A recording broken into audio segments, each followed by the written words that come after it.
Praise the Lord. பிதாவாகிய கடவுளிடமிருந்தும் குமாரனாகிய கிறிஸ்து இயேசுவிடமிருந்தும் உங்களுக்கு கிருபையும் சமாதானமும் உண்டாவதாக.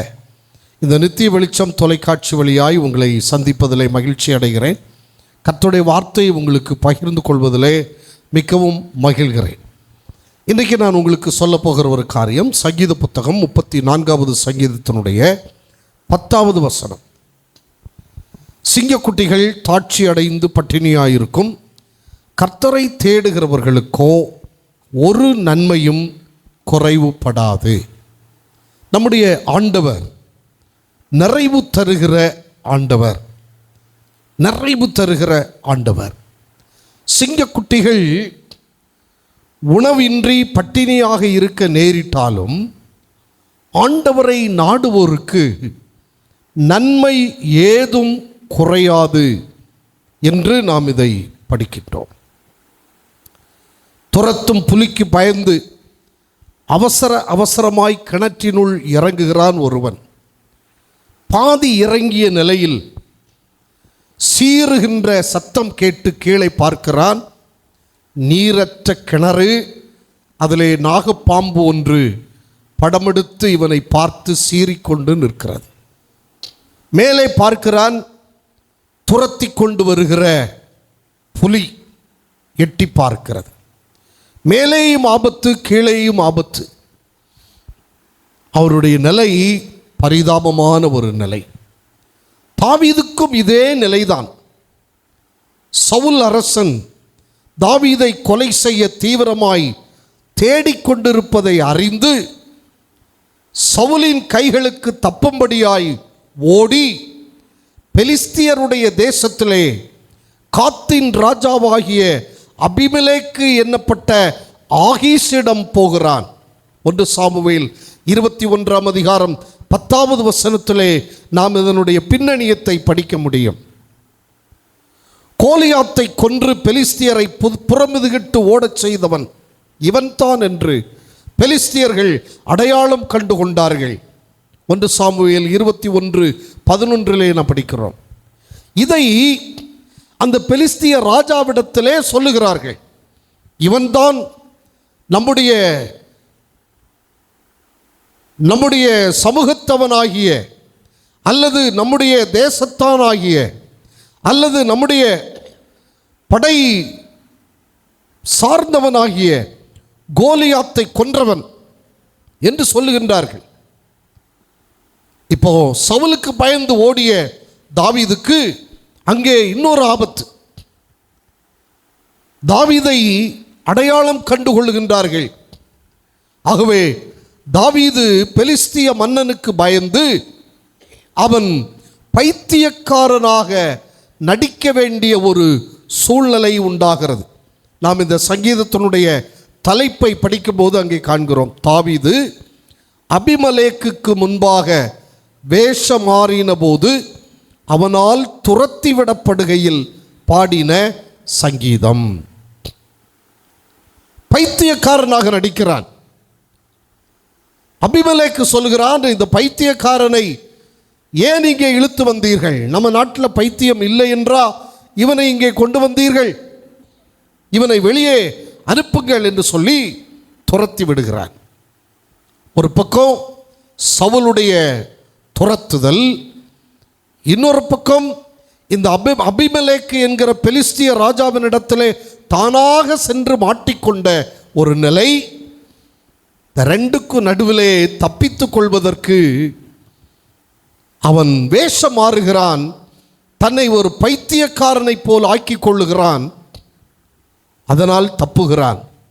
ஒரு கெபியிலே சென்று தங்கினான் என்று நாம் படிக்க முடியும். 1 சாமுவேல் 21ஆம் அதிகாரம் 12 மற்றும் 22ஆம் அதிகாரம் முதல் வசனங்களிலே நாம் அதை படிக்க முடியும். இந்த நிலையில் தப்பித்த அனுபவத்தோடு இந்த 34ஆம் சங்கீதத்தை தாவீது பாடுகிறான். அதிலே தான் அவன் சொல்லுகிறான், சிங்கக்குட்டிகள் தாட்சியடைந்து பட்டினியாய் கிடக்கும். மூல பாஷையிலே இதை சரியாய் மொழிபெயர்த்தால் பலமுள்ளவர்கள் பணக்காரர்கள், பண முதலைகள் பட்டினியாயிருக்கலாம், ஆனால் கர்த்தரை தேடுகிறவர்களுக்கோ ஒரு நன்மையும் குறைவுபடாது என்று அவன் சொல்லுகின்றதை நாம் இங்கே படிக்கிறோம். ஒருவேளை பணபலம் படைத்தவர்கள் கூட பட்டினியாயிருக்கலாம். அவர்கள் வைத்திருக்கிற பணத்தை அவர்கள் சாப்பிட முடியாது. இன்றைக்கு பலருக்கும் இருக்கிற ஒரு நோய் சுகர். பணம் இருக்கும், அந்தஸ்து இருக்கும், எல்லாருக்கும் எல்லா செல்வங்களும் வீட்டில் இருக்கும், ஆனால் சாப்பிட முடியாது. ஏன் கேட்டால் சுகர். அப்படிப்பட்ட ஒரு நிலை.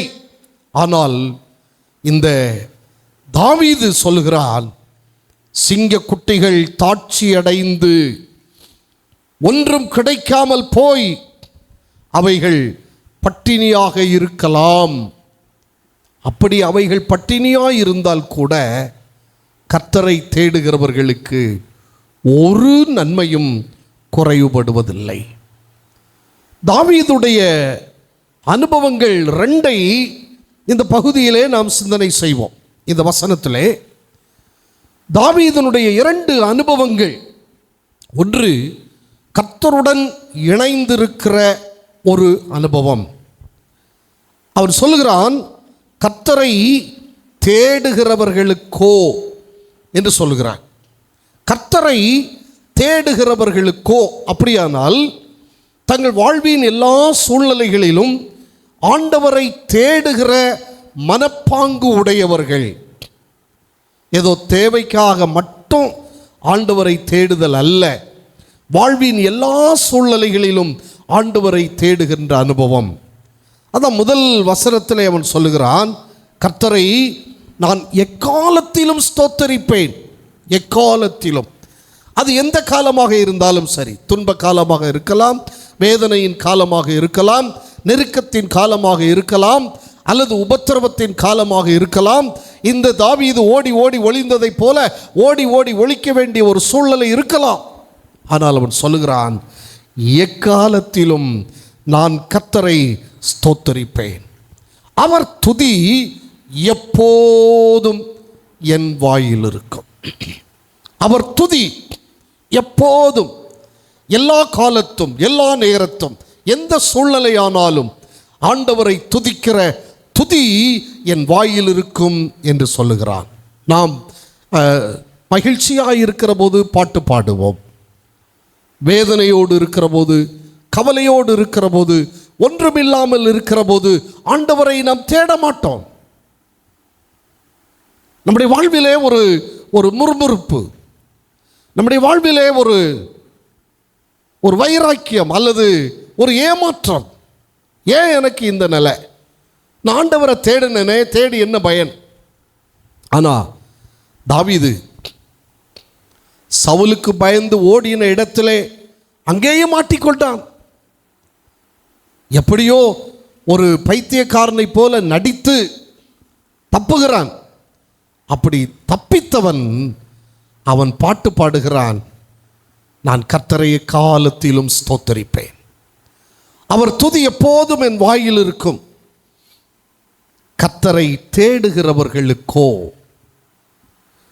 துன்பத்தில் மட்டும் தேடுகிறவர்கள் அல்ல, வேதனையில் மட்டும் தேடுகிறவர்கள் அல்ல, எப்போதும் ஆண்டவரோடு இணைந்திருக்கிறவர்கள், ஆண்டவரோடு சேர்ந்திருக்கிறவர்கள்.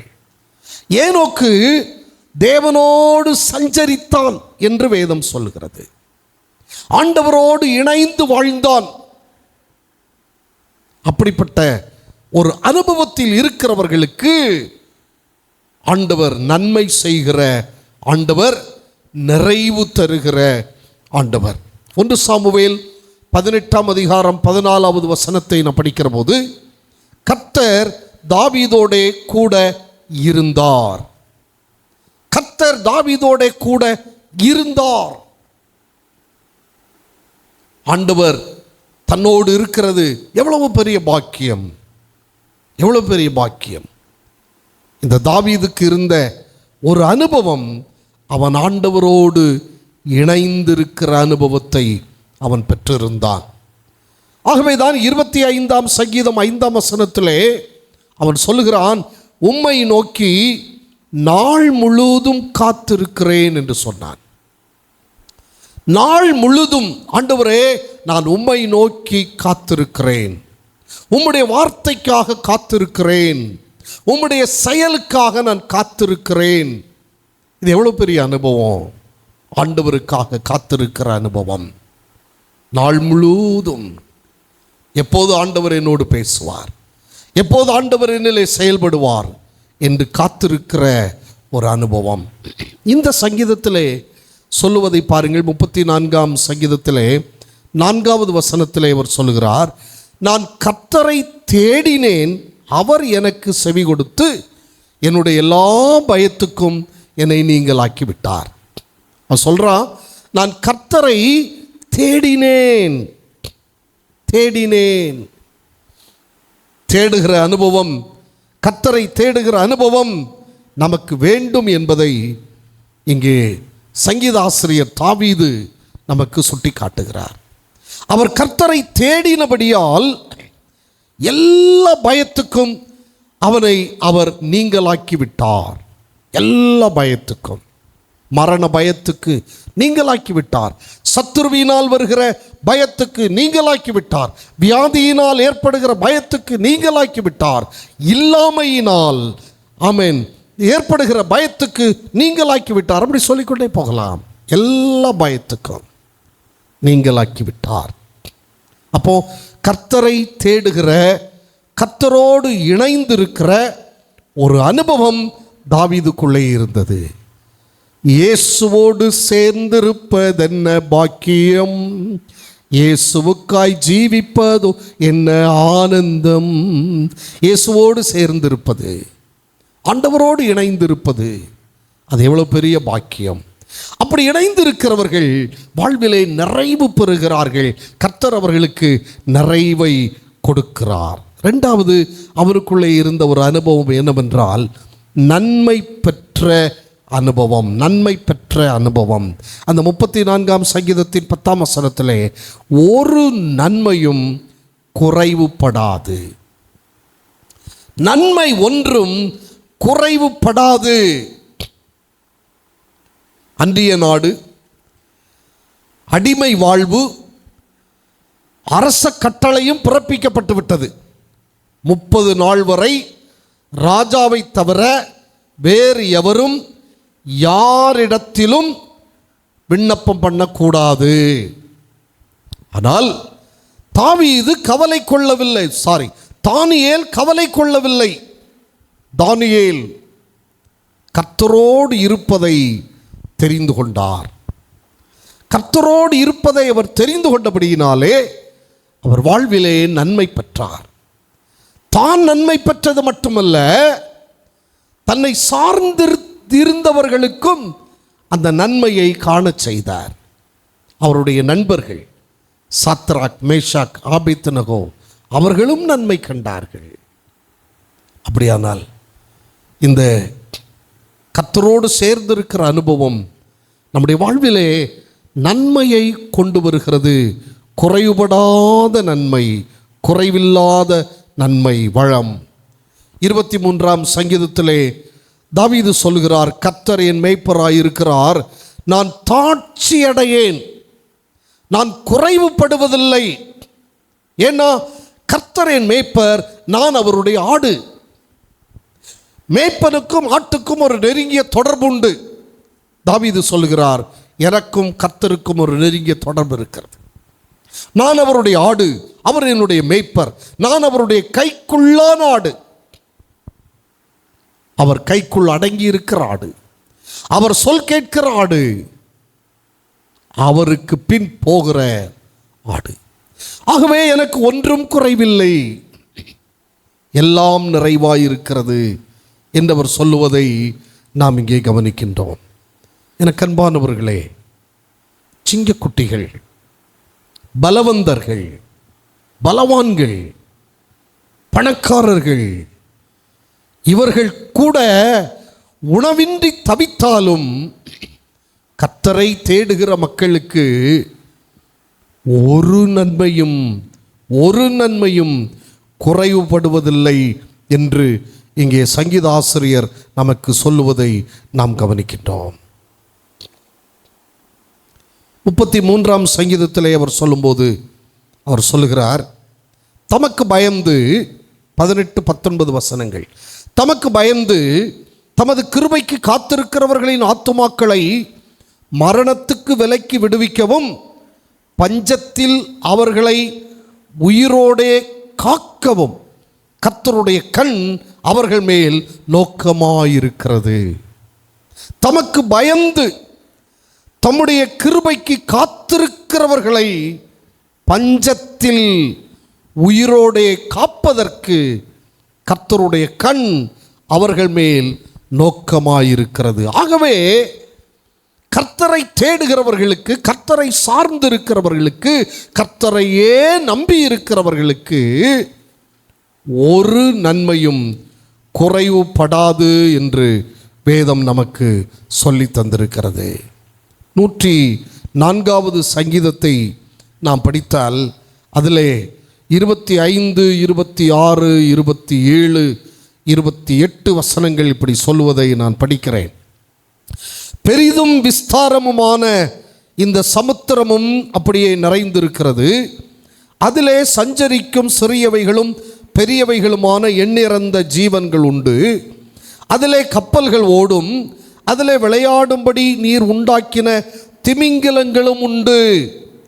27ஆம் வசனத்திலே சொல்கிறார், ஏற்ற வேளையில் ஆகாரத்தை தருவீர் என்று அவைகளெல்லாம் உம்மை நோக்கி காத்திருக்கும். 28ஆம் வசனம் சொல்கிறது, நீர் கொடுக்க அவைகள் வாங்கி கொள்ளும், நீர் உம்முடைய கையை திறக்க அவைகள் நன்மையால் திருப்தியாகும்.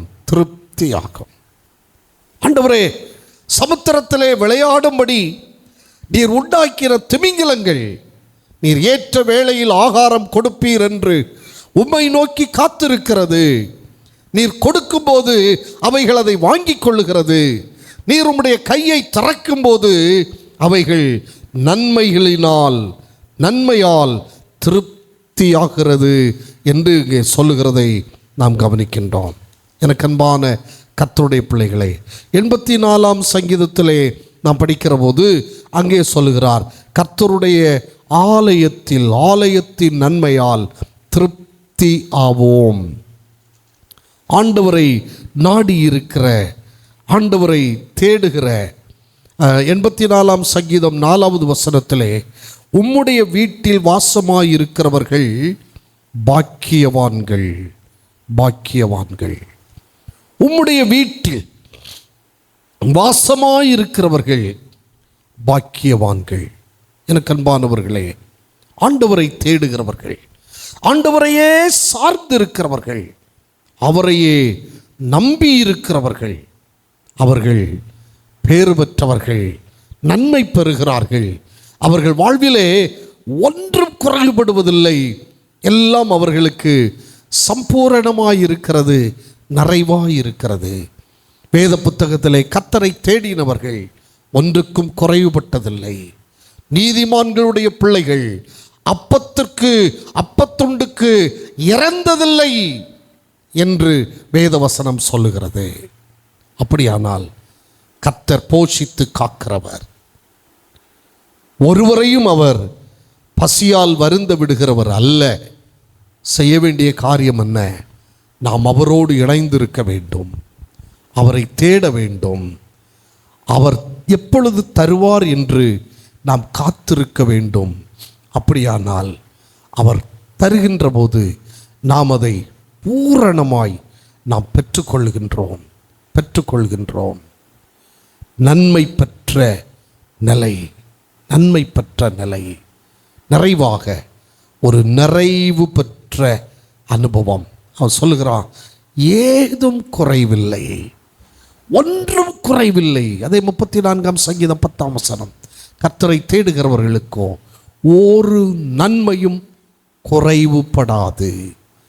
நன்மை கிடைக்கிறது, அதிலும் குறைவில்லாத நன்மை அவர்கள் வாழ்விலே கிடைக்கிறது. குறையாத நன்மை ஆண்டவர் அருளுகின்றவர், நிறைவை அருளுகின்ற ஆண்டவர்.